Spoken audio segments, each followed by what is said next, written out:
Hey there, YouTube. It's Team Z Fighters come get you with someone you don't normally see on in a video as of late because he's busy playing Vanguard. Yeah.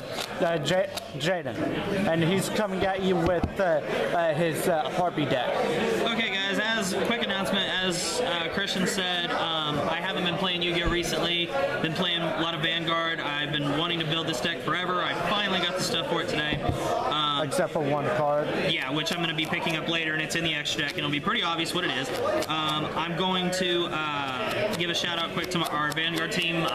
It's just Team Shadow Strike. If you play Vanguard, go check out the channel. You can just get there simply just by searching my name, Jaden Storm. It'll pop right up. I'm part of the team, you guys. Christian is also a part of Shadow Strike, our Zine Fighter team, as well as Hunter Spears, which congratulations to him for top 8ing and all our alien players, and I guess we'll get right into this. 3 Chandler, it's pretty much your Strato Cynic Seed Maker. I mean, she lets you call out things. She helps you get into your rank 7s. Your tour guide. It is an amazing card. Can't be said enough of. Yep. 3 Harpy Queen. This is our Field Spell Searcher, our Gravekeeper's Commandant, as well as under Hunting Grounds, you're going to get to be a 2100 wall. So, 3 Cyber Harpy. The reason I don't play Harpy Lady 1 is if, God forbid, you run into the mirror match, if you summon Harpy Lady 1, it also boosts your opponent, so that's going to also hurt you in the long run. This way, under Hunting Grounds, it's just a 2000 beater for you, and your opponent doesn't gain any power off of it except from the field spell. 2 Harpy Dancer. I don't play 3 because it clogs, and I don't think with since Mist Valley or Wind of Mist Valley or whatever the other field spell that got put Divine Wind of Mist Valley. Thank you. Since it got hit to 1, I think 2 Dancer is enough, and I don't play Divine Wind anyway, so that's just my choice. But Harpy Dancer is an amazing card, but 2 is enough. For the last Harpy monster in the main deck is 2 Harpy's Pet Dragon. I don't like just 1 because if you draw into it, it just is immediately dead. I like 2, so it's a good number. So for the rest of the monsters, we play 2 Summoner Monk, for the simple reason that Summoner Monk with Hysteric Sign is just an easy combo and so easy to do. 1 Blackwing Zephyros to bounce a card back to our hand and get a free summon. You can just do so many plays with Zephyros. He is just so broke.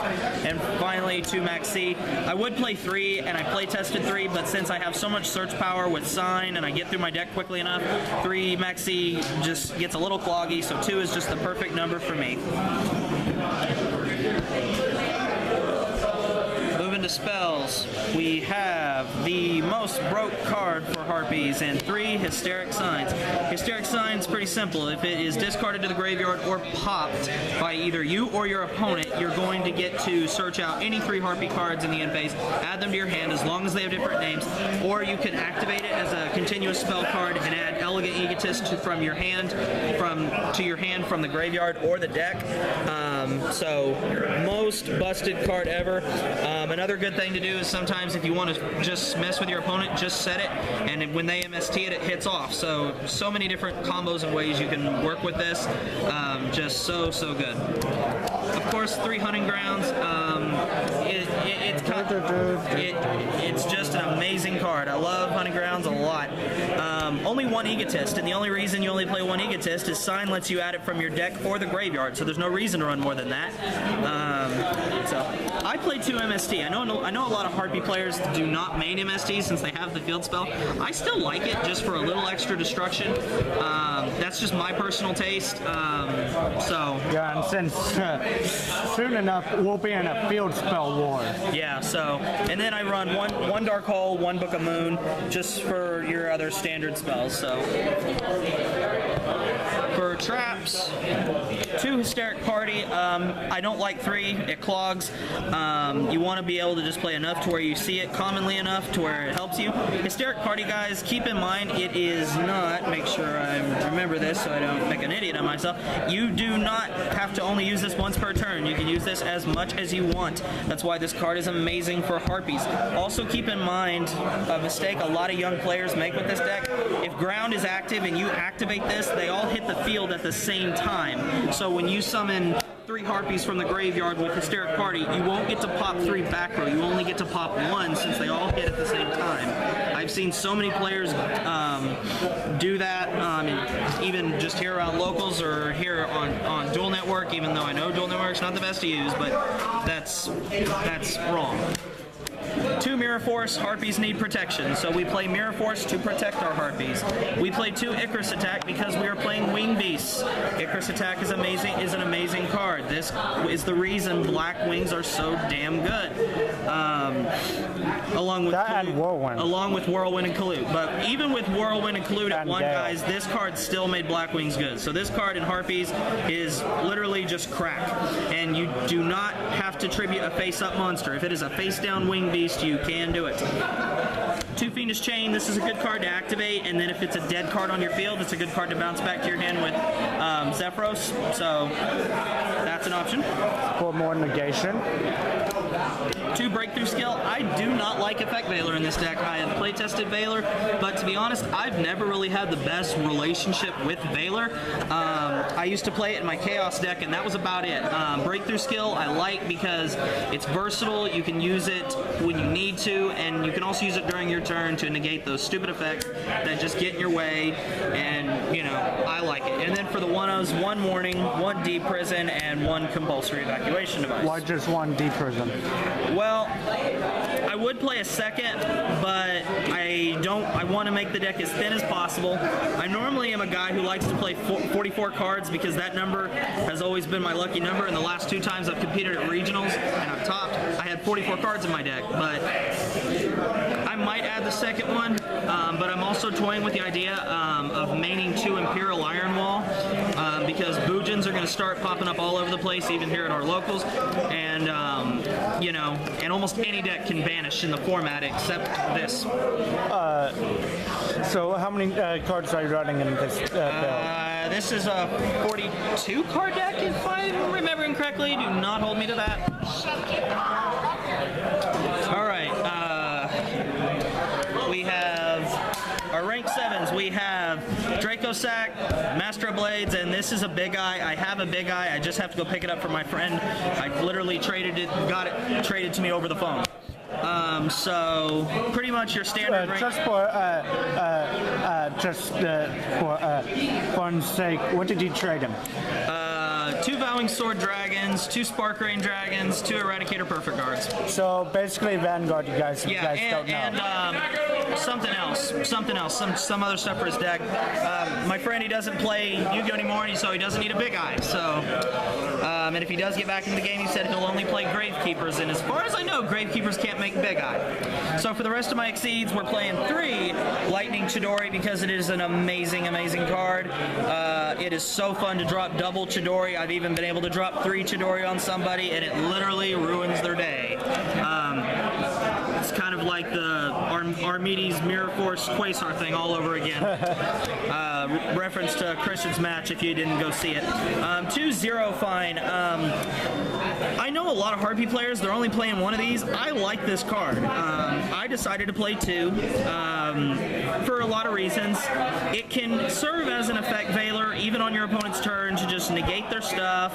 He'll gain power for every card. He's a decent wall, and you can use Ick Attack on him. So I've had a lot of luck with this card, so I'm going to keep with it.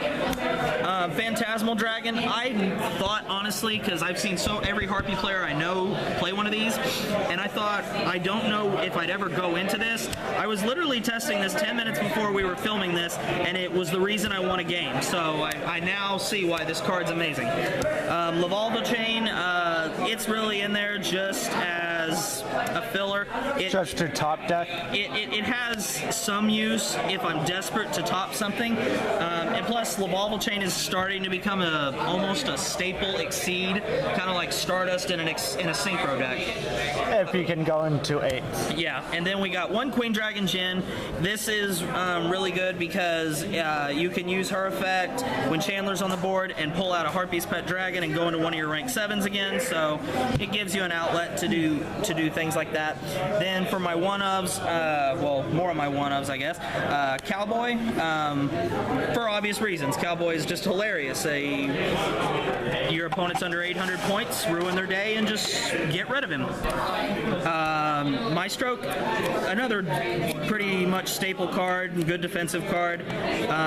1 Diamond Dire Warwolf, since we're playing Wing Beast, it's only logical to play this, and 1 Gemnite Pearl, simply just for power.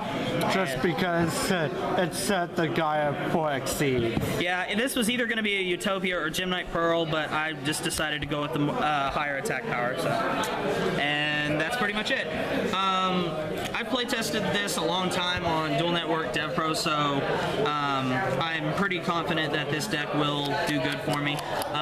If I know my Teledad decks are on our channel, and if you're questioning, Jaden, why did you quit Teledad?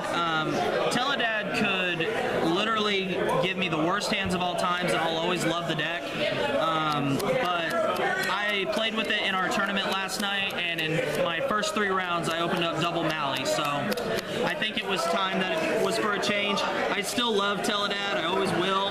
Always my favorite deck, but I decided to try something new, and that's why I'm playing Harpies now. There you go, guys. Jaden's Harpies, and